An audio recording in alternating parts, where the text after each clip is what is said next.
interesting note here. Tom's girlfriend Hillary is here playing the Invitational, and Hillary lost the first round to Ian Burks. And there you go. There you go. Tom also playing with 3 copies of Stern Constable this weekend. It's a mopey-seeming card, particularly with Madness not really being a part of the equation. But besides Ishkana, Black-Green Delirium plays a lot of chunky threats. It spends a lot of mana for threats like Mind Rack Demon. And if you get an edge early on the battlefield, it's hard for them to contain it with their removal spells being so much mana. And Stern Constable can lock down the one large threat that could serve as a blocker. Each player will start off with a Kaladesh Fastland. For Ian Burks, it was a Blooming Marsh. For Tom Ross, it was a Concealed Courtyard. Ross, however, the first play on the battlefield is a Toolcraft Exemplar. For Burks, another Blooming Marsh. For the boss, it is another Toolcraft Exemplar. And now, a Thraben Inspector, which will bring along a clue, which will give Tom an artifact for these Toolcraft Exemplars. Grasp of Darkness, very important for Burks to have to kind of stem the tide here so far. And this would be a great spot for Liliana the Last Hope. Absolutely. Which is one of the reasons we don't see a ton of white beatdown decks, even though it seems like a way that you could attack Delirium. A lot of the threats you would want to be playing are just very vulnerable to Liliana. Hissing Quagmire, the land there for Burks. Ross is going to attack here. Is there another grass for Burks? There is not. So, Ian is going to fall down to 16.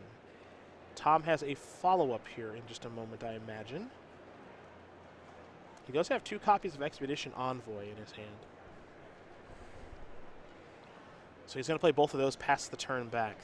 Looks like maybe time to grapple. It is. So Burks will turn over another Blooming Marsh, a Hissing Quagmire, and an Evolving Wilds. And those 3 cards, I'm actually going to highlight a little bit here. You think of the Fastland, obviously pretty important to be able to cast the Grasp of Darkness, but Hissing Quagmire and Evolving Wilds, lands are a little bit slower to the battlefield, which is exactly what Tom Ross is trying to take advantage of. Exactly. I mean, these Delirium decks are expecting, you know, in mirror matches, it's very rarely that timing sensitive. The games are about other stuff, so you can afford to have some of your lands enter the battlefield tapped. If you take off the first turn or 2, that's not the end of the world. Tom is trying to punish people for taking a turn off. This is a Mind Rack Demon, a Grim Flayer, a Liliana, a Deadweight, and a Swamp means that Delirium is online for the 4/5 Flying Trampler. The question is can the boss get through it? Always watching the draw. Declaration in Stone, I imagine the cleanest answer. Yes.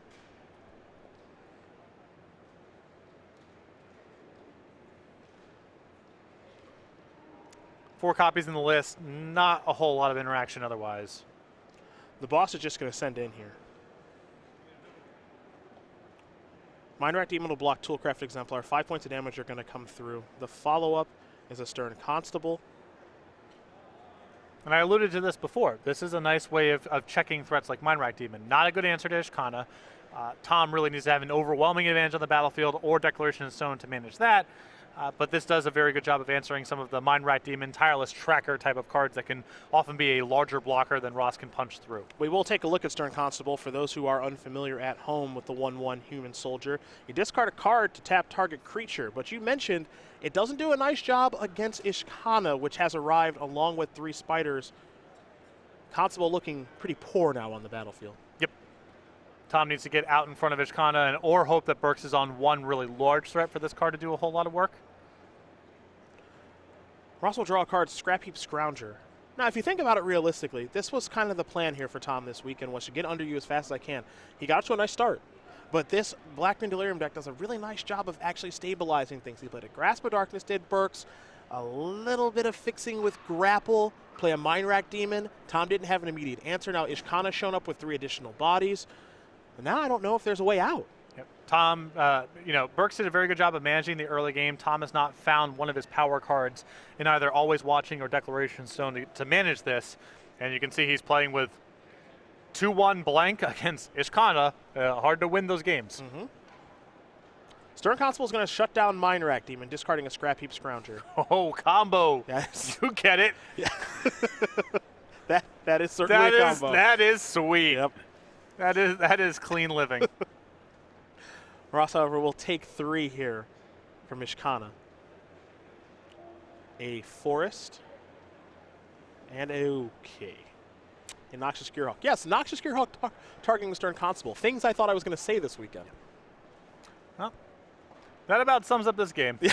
Someone Tom did not win early, and then you have a lot of 6-mana cards interacting with 1-mana cards, and it plays out about how you'd expect. It sure does.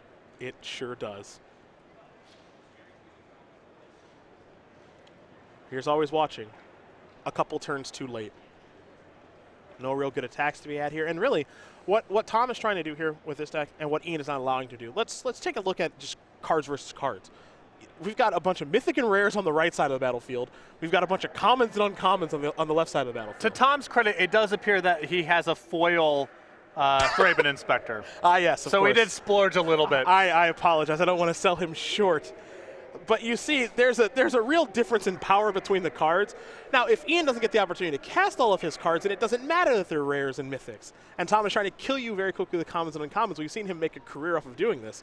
This game, it's not working. Yeah, the one sort of backdoor way Tom has to win games like this, it involves Thalia's Lieutenant. Just getting something so big that Burks can't really manage it. But that's a hard thing to do against a deck with Murderous Ruinous Past, Noxious Gearhulks, etc. In years prior, when you saw decks like this White-Black Humans deck in previous formats, you would see a way for them to kind of break through. Brave the Elements is the card that comes to mind.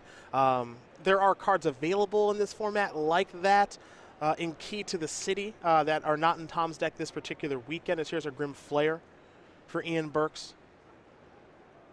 But at the end of the day, stabilization cannot happen for Black-Green Delirium, because if it does, I don't think there's a way for White-Black Humans to come back. The follow-up here is a Thalia, Heretic Cathar, and a Town Gossip Monger. One copy of Thalia, kind of the top of the curve here, along with the 4 copies of Always Watching. Burks on tap, he'll draw. So, activating Ishkana and attacking with Mind Rack Demon gets it done, and Burks has just good attacks generally. Yeah, it should probably close it out. Ian going to take his time here, make sure he doesn't make a mistake this turn, which I think is smart. He's obviously in a very enviable position. And he's got, well, that might do. Might as well get the information. Yeah, absolutely. Who knows what other commons Ross is playing with. Tom not going to show him because he's not beating Emrakul anyway. As Ian Burks is going to win game number 1 here over Tom Ross. Black-Green Delirium. Very quickly up a game here over White-Black Humans as we turn our attention to the sideboards, and we will see exactly what both players are working with. We will start with Tom Ross, who has 2 Collective Effort, 2 Gideon Allies Zendikar, 2 Fleet Wheel Cruiser, 2 Fumigate, 2 Stasis Snare, 4 Selfless Spirit, and another copy of Shambling Vent. I like the Stasis Snares as a way to manage some of the larger threats, and I think the Fleet Wheel Cruiser is pretty solid for this matchup. I'm dubious of a card like Gideon because I think Burks tries to win the game by overpowering the battlefield, not really playing with sweepers. Gideon is usually a lot more powerful there. I'm not a big Selfless Spirit fan in this matchup because of Reach and Liliana, but possible Ross wants a little bit more power in the deck. And heck, there's even flyers flying around there in Mind Rack Demon and Pilgrim's Eye. Yes, Selfless Spirit probably much more for decks with sweepers. Maybe the blue-white matchup where you win a little bit more flying. I think it's dodgy here. For Ian Burks, he's got a Nissa, Vital Force, Ob Nixilis Reignited, another copy of Emrakul, the Promised End in his sideboard, Deadweight, Flaying Tendrils, To the Slaughter, Appetite of the Unnatural. Kalida's Trader, get Noxious Gearhulk number 2 in the sideboard, along with 2 Natural State, 2 Pick the Brain, and 2 Transgress the Mind. So the 3 cards that really stand out to me are the Deadweight, the Flaying Tendrils, and the Kalidas. I think those are all just great adds for this kind of matchup. Then it just depends on how much this Burks top end does he want to cut out. I could see bringing in the extra copy of Noxious Gearhulk, for example, even though it's a little bit on the slower side, because it's preferable to things like Emrakul. So there might be ways for Burks to push down his curve a little bit. I think the Kalidas, the Flaying Tendrils, and the Deadweight are the best things going on, though.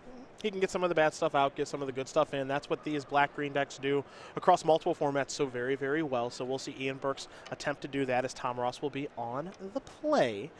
In the meantime, we are going to talk about the StarCityGames.com newsletter. It is your source for Magic the Gathering news, and it is extra free this month. All the best going-ons over at Star City Games with the latest information on the SCG Tour and a selected SCG Tour match of the week, exclusive deck lists and advice from many of your favorite columnists. Catch up on all the recent events, an exclusive cardboard crack comic, and best of all, signing up is free over at go.starcitygames.com/newsletter. For Tom Ross, it has been a banner year, and he may be the SCG Tour Player of the Year. Ian Burks trying to maybe slow that down a little bit. For the boss, though, 16 open top 8s with 5 wins, 3 of which have come this year. 4 invitational top 8s. The 2 wins you do remember came back in 2014, back to back in Season 2 and Season 3. Self-proclaimed best GoldenEye 64 player, has beaten people using his feet. He didn't do that to me, though. He just beat me straight up with grenades and rocket launchers. But he had to use his hands at least. That's correct. He That's had to good. use his hands. That's good. I fought back a little bit. I quieted him down. Along with Michael Majors, put 8% of all tournament winnings towards buying an NBA Jam arcade machine, which is not a joke. That's actually true. And used to parkour, can still do backflips, which I can also confirm for the 33-year-old who currently resides in Roanoke, Virginia. Maybe the best SCG Tour player of all time. Hasn't, at this point, Tom and Majors won enough where 8% would cover an NBA Jam machine? I can't imagine it's that expensive. Cabinets are kind of expensive. NBA like arcade cabinets, they're somewhat expensive. I don't know what the going rate is for an NBA Jam machine, but like a couple $1,000 bucks. Yeah, probably. Something? I don't know. I would be shocked if it was more than that. I don't know. I'm not really in tune with the market, so maybe it is randomly really expensive. But I mean, I'd pay a lot for an NBA Jam machine. Oh, for sure. That's for sure. Next time, looks like a quick internet search reveals $3,500 for one of those. Yeah, they must own several machines by now. Their NBA Jam machine flooded? Right. Got it. Ian Burks currently up a game. You do see behind him Caleb Shearer, Chris Anderson playing behind Tom Ross. Brad Nelson is here looking to qualify for his 3rd Players' Championship. Tom has already taken care of that part pretty early on this year. But he wants to be the SCG Tour Player of the Year. Off to a good start here, 1-0. And now we are underway here in game number 2 with an Expedition Envoy. Heads up, sideboarding said flying pendulums, not flying. For Burks, it's a swamp and a dead weight. You talked about it. It's got to be interaction early and often for Ian. Yep. Break serve early on. Also get kind of a more obscure card type into the graveyard early is nice for Delirium consideration. So great card here for Burks to have on the draw. A 3-man Inspector will bring along a Clue. And now it's a Grim Flayer. So something to do on turns 1 and 2. Declaration in Stone, the draw here for Tom. Tom will start by cracking the Clue. Draw a card past the turn back. It looks like Ross has brought in at least 1 copy of Gideon Allies and a card from the sideboard.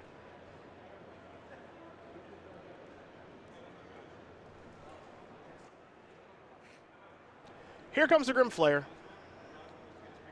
No blocks to be had. So the trigger will take place here for Burks. He'll take a look at the top couple of cards.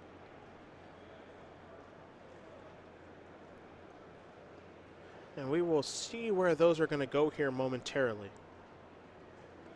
As I said during round number 1, and I will say yet again, get used to seeing Black-Green Delirium at least until Aether Revolt comes. And we're going to see it a lot this weekend. Definitely. It's a very, very good deck. Many could argue the best deck, as those cards are all going to go to the graveyard. Traverse the Uvenwald on land and a Ruinous Path as we head back over to Tom Ross. An attack for 1 is going to bring Burks down a little bit lower. The follow-up is a Smuggler's Copter. And now here's a Grapple with the Pass. Plenty of interaction here for Burks as a Swamp. A Grapple and a Forest are placed into the graveyard. We'll see what he wants to return. I believe we are now at Delirium with Enchantment, Instant Sorcery, and Land. And he'll get back a Swamp. Delirium just not hard for this deck to accomplish at all. Could be a little bit more challenging against Ross's deck if he was able to put Burks under some more pressure and force him to just play to the battlefield. But Ross a little slow out of the gate. Dead weight doing just a ton of work this game. Can't be overstated. It's the 4th card type for Delirium. Allowed Burks to break serve. It was very important. No doubt about it. Grimflayer going to come in here for 4. There will be a trigger yet again, allowing Burks to kind of set up his draw.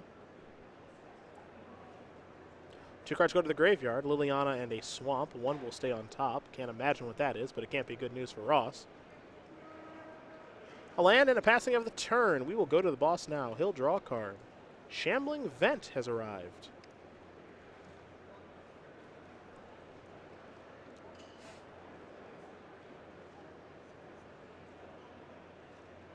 Ross trying to decide if he's going to fire up a Smuggler's Copter or not in the face of a lot of open mana. Oh, well, I don't think he's got a better line this turn, though. neither do I. There's the attack. Time to draw and discard. Concealed Courtyard is what he picked up, so I'm curious to see what he's going to discard. He also has a Shambling Vent in hand. Looks like a lot of copies of Declaration in Stone. Also 2 Gideons. Mm-hmm.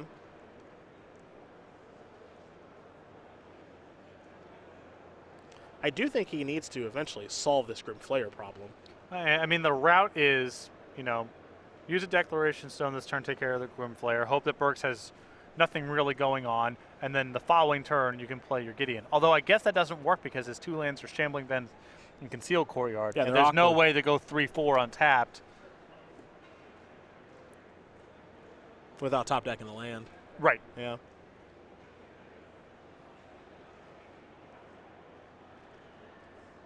The discard will be Thalia. There's Declaration in Stone. So Grim Flayer is handled. And now the follow-up. I think it's probably going to go with the Shambling Vent since it's always going to enter the battlefield tapped. Yeah.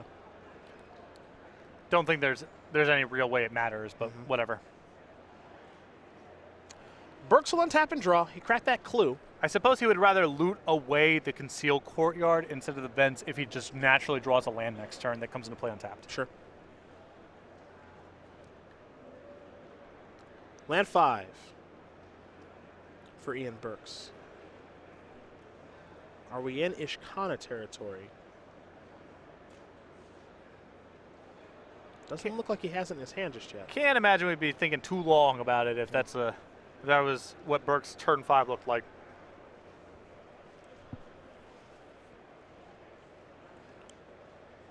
Three mana.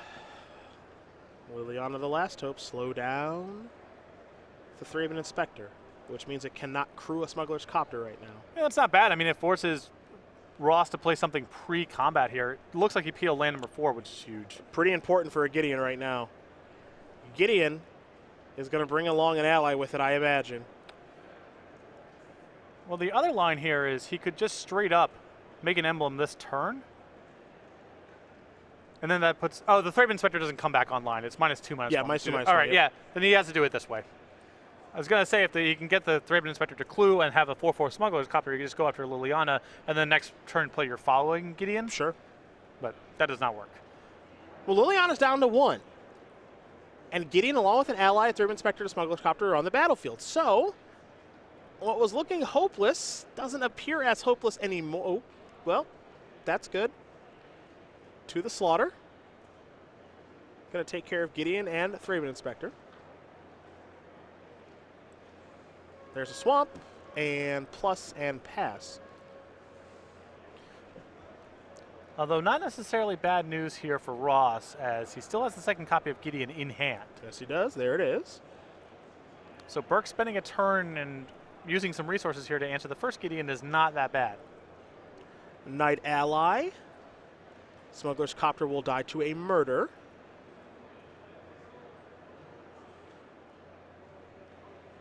There's a Concealed Courtyard. Pass the turn back. Let's go back over to Ian Burks. He will draw Grasp of Darkness.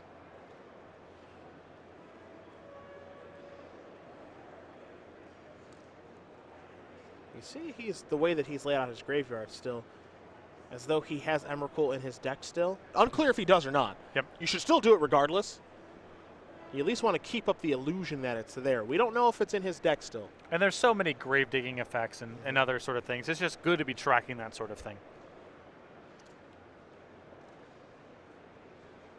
It might look like a minor thing, but I think it's a smart play there from Burks.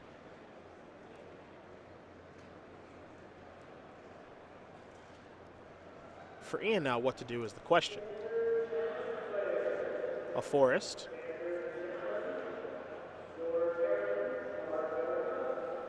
And a Noxious Gearhulk. Take care of that. Liliana will go up, and we pass the turn back over to Ross. Ross will draw. Active Gideon here.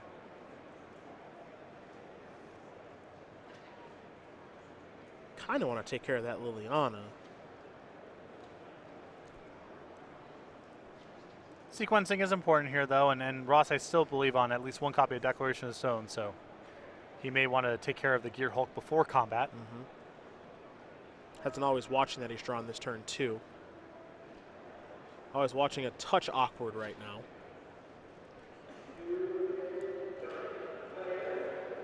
There's Declaration in Stone. Gideon's going to go up. Liliana will go down to the graveyard, and now there's a Smuggler's Copter. Pass the turn back. Swamp the draw here for Burks. It's a very uncomfortable feeling if you're a Humans player, where this entire time you're just thinking, well, if Ishkana shows up, I think I'm in some trouble. Well, Burks has had some soft turns here. He would have played Ishkana by now if he had it. So you can at least, it's at least reasonable to believe he's on empty or maybe just on removal spells that don't interact with Gideon the right way. There's a Swamp. Ross can beat things other than a handful of lands. He can beat some spells here. Absolutely. Absolutely, as he's going to untap. Burks' turn. Not a very good one, though he did draw a Grasp of Darkness.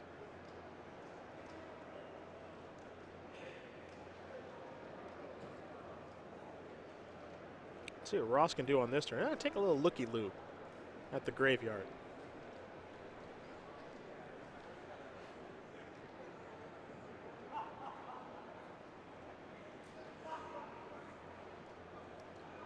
Always watching. And gonna get back Scrap Heap Scrounger. Sweet. Plus Gideon, turn on the Copter.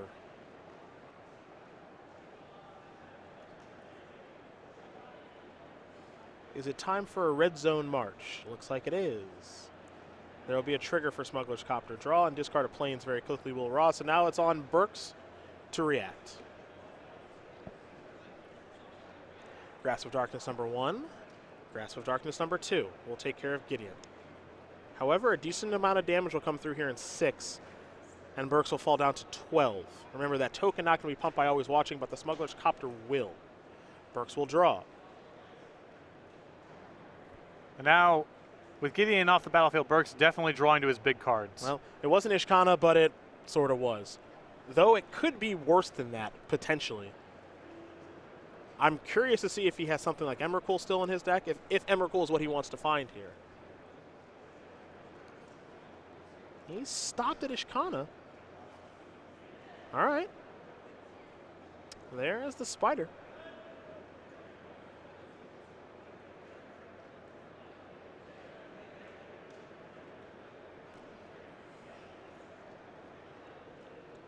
And now Burks will play the 3/5. And friends will join. A lot of bodies for 5 mana, but I think Ross might have another Declaration in Stone. Now, does he want to use it here? That's the question. And also where? Because he doesn't really have attacks if he just takes care of the tokens. But if you go after Ishkana, then gets a clue for his trouble. Yeah, if he takes care of Ishkana, there's a clue there. Now, he's going to fire up Shambling Vent, I think. I mean, this is not a great-looking attack on the surface. Yeah, he might not fire up Shambling Vent now. Interesting. His last card's Thalia's Lieutenant. It's one of the worst Thalia's Lieutenants I've ever seen. Not giving out any counters. Going to plus here. Serve there.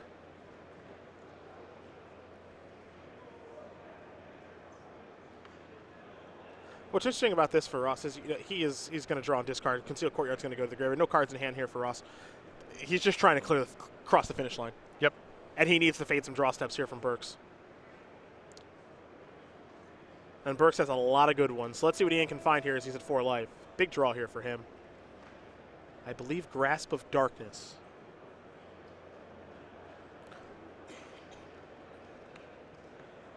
He'll pass the turn back. That's a good draw. Yes, definitely. As now, if he can get the Smuggler's Copter off the battlefield, then his Ishkana lines up very nicely with the other cards. Thalia's Lieutenant will turn on the Copter.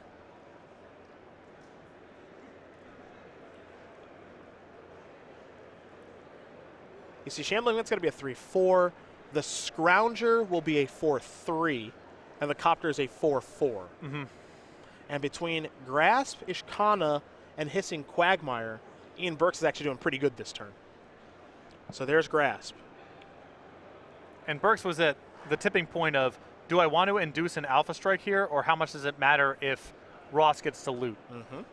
And I think Burks probably leaning on the side of, I can't risk Ross finding another one of his high-impact cards. I don't think Tom can attack here. Looks... Well, I take that back. You say that, and yet... Well, I guess... It's a freebie, right? Yeah, I mean, because the Scrounger's going to come back. So you get to trade off your 2 creature lands. It's not bad. Yeah, and you get to get your Scrounger back from the graveyard. Yeah, right. Okay, this is fine. This is fine. Yeah, Ross happy to trade land for land here, especially with another Vent, because he only has so much mana to work with. Okay. Force the draw. And I think it sets up Ross to have lethal this coming turn, assuming Burks is on empty. And I can't imagine Ross is not sending in everything. You have to. Yeah. You have to. It's not getting better. Nope. You can't play any more turns. Shambling Vent's going to get turned on. Everybody in. I believe Burks is just on land at this stage.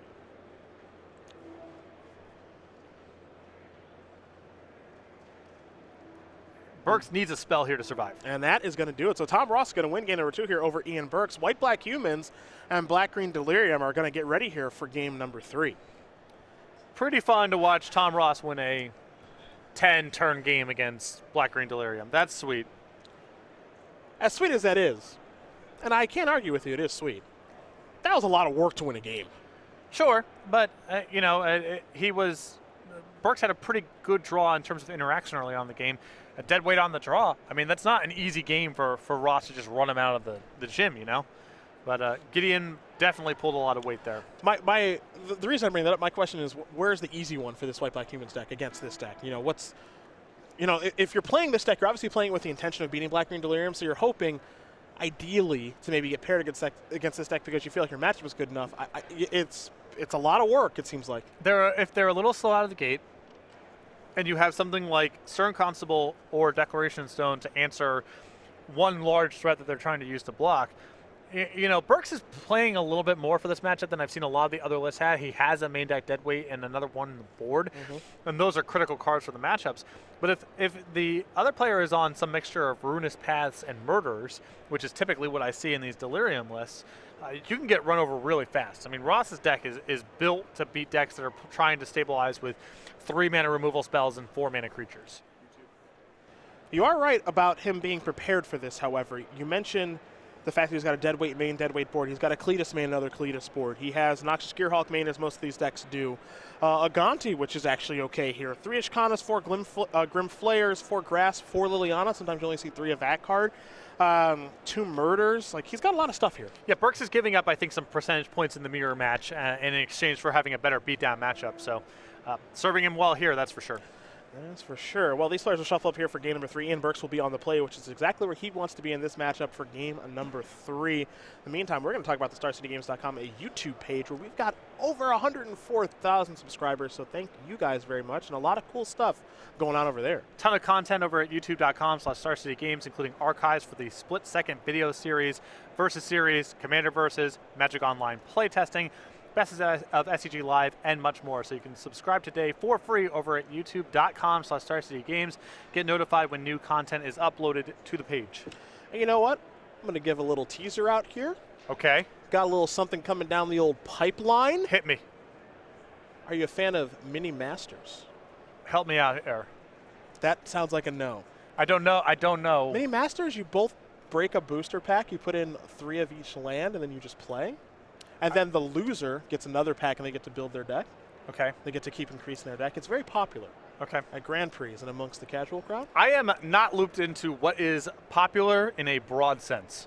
I know that. So there you go. I know that. Well, there might be a little Mini Masters versus coming down the pipeline. Okay, sweet.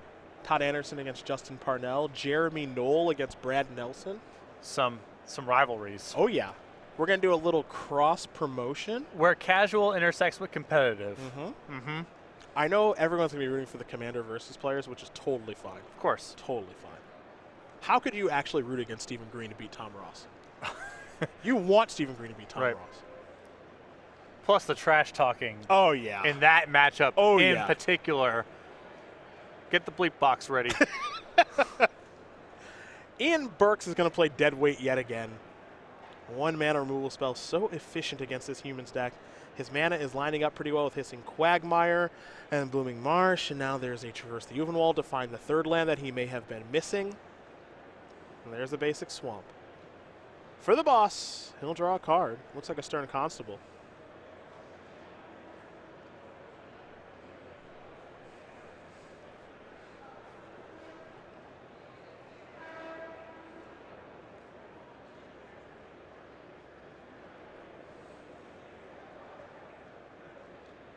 How to move forward now is the question.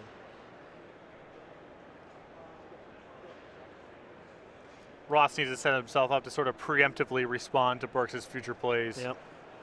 So there's all these decisions of, do I need to play the Stern Constable now to be able to tap down a blocker next turn, or can I afford to get a more power to mana efficient threat on the battlefield? Well, there is Constable and there is Town Gossip Monger as we head back over to Ian Burks. There's also the Liliana consideration also, Of course. with how he deploys his threats. I think you take a moment there and you just say to yourself, as here is to the slaughter. Ross will take that. Yes, he will. You just think to yourself, what can I beat, what can't I beat? Yep. And then just play accordingly. And if Burks' play is to the slaughter, you're probably pretty happy, as there's a Thalia, transform Town Gossip Monger, pass the turn back. See what the follow-up's going to be. And Thalia potentially very punishing here with Burks missing land drops. Hissing Quagmire was going to enter the battlefield tapped anyway. And now here's Liliana. But now Ross is in much better shape to fight through Liliana. In fact, I think his battlefield as constructed can just take care Let's of it. finish it off with a little pumping from the Gossip Monger. If he so chooses. That is a shambling event. There's a pump. Yep, get that thing out of here. Pass the turn back. We're off with a 5th land in hand. Not ideal, especially because I don't believe it taps for black mana, but we will go over to Burks. Delirium enabled. Yeah, with the Planeswalker going to the graveyard. Now all the creatures enter tapped, which is nice. The unfortunate part here for Ross is that Burks is at 20. Some work left to be done here. Yeah, to say the least. And it looks like Ross a little land heavy right now. Does have Declaration in Stone. Will take care of the tokens. Will pump the Gossip Monger that is flipped into Incited Rabble. There's a Concealed Courtyard to turn on the Shambling Vent. Pass the turn back. Burks is in pretty good shape right now, though. Looks like he picked up a copy of To the Slaughter. Burks looking to stabilize. This will go a long way towards doing that, as there's a Mind Rack Demon. It'll enter the battlefield tapped. A Forest, a Grasp, a Grapple with the Past, and a Swamp will go into the graveyard. A Swamp here for Burks. He'll pass the turn back over to Ross. Ross is untapping. Now he's drawing.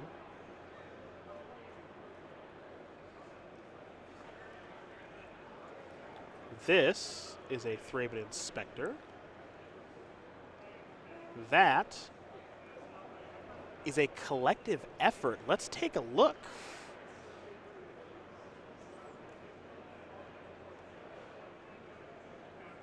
Not going to escalate. Destroy target creature with power 4 or greater is going to take care of the Mind Rack Demon. Destroy an enchantment, not an option right now, and then put a +1/+1 counter on each creature, which he also did. So he escalated with the Thraben Inspector. Which is important for this turn, as it now means that the Ishkana doesn't swallow up the Incited Rabble. It's just a 3/4. Right. Ishkana's a 3/5. And Ross kind of needs to build up a battlefield that can go wide here, so not having one of his threats swallowed up this turn is critical. Interesting.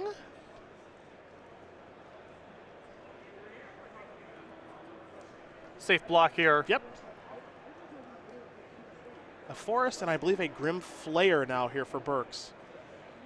Does have Hissing Quagmire among the lands and the ability to activate. So here is Grim Flayer as a 4/4. Should enter the battlefield tapped. It should and it does. Ross will sacrifice a clue, draw a card, draw another card. Always watching in Gideon, some of his top end right here. I wonder where you start. They're both pretty attractive, jeez. Always watching seems great this turn. Turns Thalia into a 5/4. Yeah, now Thalia is an eligible attacker. That's where he's going to go. Also makes Incited Rabble a little better. And Yeah, this is really nice. And now the pretty good. Thraben Inspector can bump into Ishkana. Yep. That's fine. And it's possible if the game slows down. So Ross could do the same play here essentially by playing Gideon and making an emblem. But that's basically all that Always Watching can do also. And if the game happens to slow down, you may want to do something different with the Gideon. Hissing Quagmire is going to be activated. It'll do a little blocking. Going to jump in front of Incited Rabble. Ishkana's going to bump into Thraben Inspector. Then 5 damage will come across from Thalia. Also, the Vigilance is nice here, too, because the Thalia on defense checks both threats on the way back. For now. For the time being. Any removal spell from Burks is going to be really good, though. And he's organizing that mana a little bit, so it looks like he's found something that matters. 4 mana. Kalidas enters the battlefield tapped. We'll make sure of that. Let's go back over to Ross. Scrap Heap Scrounger the draw.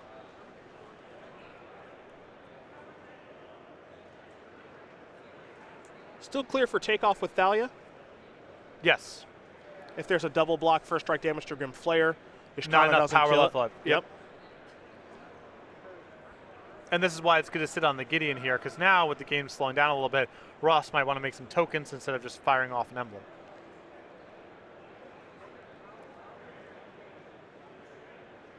We're getting a little interesting here. Ian Burks has a lot of good draws. And some life to work with, too. Yeah, he's going to fall down to 4. There's Scrap Heap Scrounger. Here's Gideon. Gideon might bring along a Knight ally.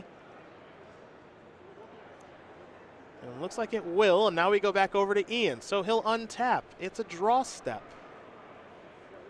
He has a forest in hand, and I think he may have drawn Natural State. Now, we'll take a look at Natural State here in just a moment, as Ian's going to figure out how to take his turn. I mean, this could potentially be brutal, because this is not the most commonly played card.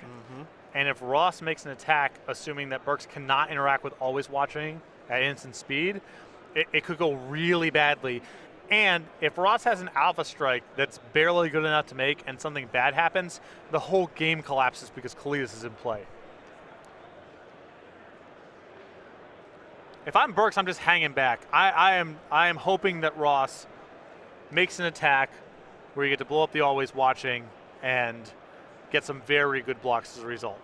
There's also nothing to really be done right now. There's no other line for him to take. You just got to hang steady.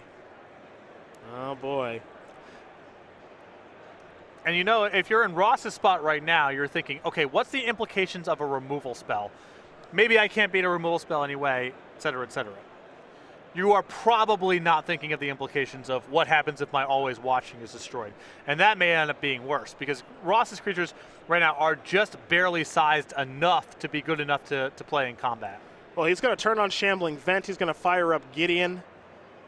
And I think everybody's coming in. Now, is this enough to cross the finish line? We're going to find out soon enough. Because remember, first strike damage is a thing here. Yep. So Ian Burks has to block Thalia. His hand is being forced in that regard. Yeah, he's just got. I think he's just got to let this attack happen, because the only way for him to win is this Natural State blows up Ross's board. If he can survive first strike damage, then suddenly Kalidas gains some life on the block there. No matter what happens, he might survive. Yeah, the one thing, he doesn't want to kill Always Watching before combat, because the creature is having Vigilance, I think, right now, inconsequential. Right. What you don't want to have happen is Ross go, okay, stop, stop, stop. All right, no attacks this turn. Go, and then you're back in the same spot in a turn or two. So yeah, I don't think Vigilance is a factor here. You just let this come in. If Ross decides to make his move here. Because with Ian stopping him, it's a bit of a tip-off of I have an answer for something. Right, and there's no Smuggler's Copter involved, so it has to be something that matters to do pre-combat. And the only thing that Ross has that affects essentially pre-combat is the fact that his threats currently have vigilance. So this is a bit of a giveaway here.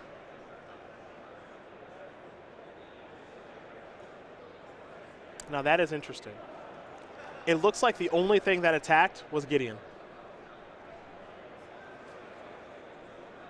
Here's Natural State to take care of. Here's Natural State to take care of the Scrap Heap Scrounger. It's going to get exiled because of Kalidas, but by Ian pausing him, a dead giveaway. Yep. But again, there's no other pre-combat main phase effect that Ross had on the table except for my creatures have vigilance. If there's a Smuggler's Copter in play, and maybe Burks is thinking about a Grasp of Darkness or a Murder, maybe Ross still doesn't have the scent. But with Burks pausing him there, it gave away some information. We're back on Ross's turn now. Plains and a mystery card in hand. Kalidas can turn itself into a 5/6 at this stage, potentially more. Now they're always watching. Tom could play a land to turn on Shambling Vent. And what's nice here, if Ross doesn't want to take the risk, he can play it nice and slow with Gideon. That is a very safe creature to just continue to attack with, and unless Burks finds an explicitly anti-Planeswalker card or can get a threat now up to beyond 7/7, he can just do this every single turn. Burks is in the abyss. There's only so long he can block for. Well, Tom feels as though it's safe for Thalia to come on as well. Now it is a 6/5 first strike because of the second always watching. The rest of the creatures are hanging back. And remember, Gideon right now is a 7/7. Yes. 2 always watchings. But this is a, yep, and now, you know, no Natural State in the conversation also. First strike damage. A sacrifice there. Gideon doesn't have trample or anything. So now Grim Flayer bites the dust. And now I'm not sure if there's a way out here for Burks. He'll draw a card. I suppose Ishkana could be good.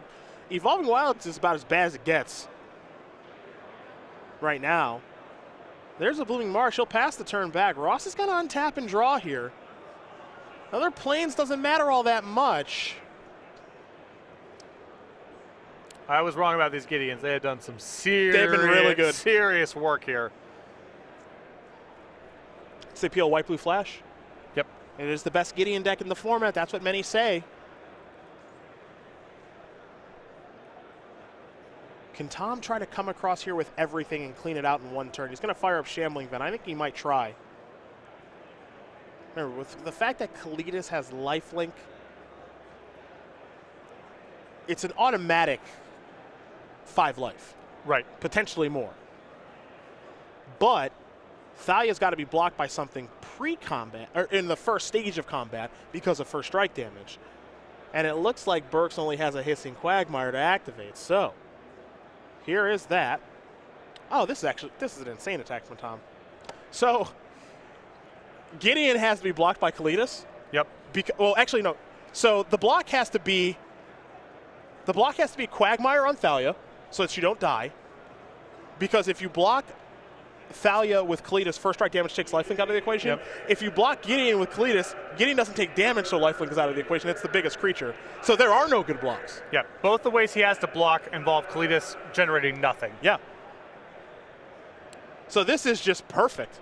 Because Gideon, which we can take a look at, it has this fun line of text that I learned the hard way by playing against Jerry Thompson. It doesn't take any damage. Right. You prevent all damage. That means it prevents the lifelink. It's not indestructible. Correct. It's prevent all damage. Correct. So if Kalidas wants to jump in front here, and this is the block that looks right. So first strike damage is going to happen. Take care of the Quagmire. Regular damage will happen. The lifelink will be negated because of Gideon's text.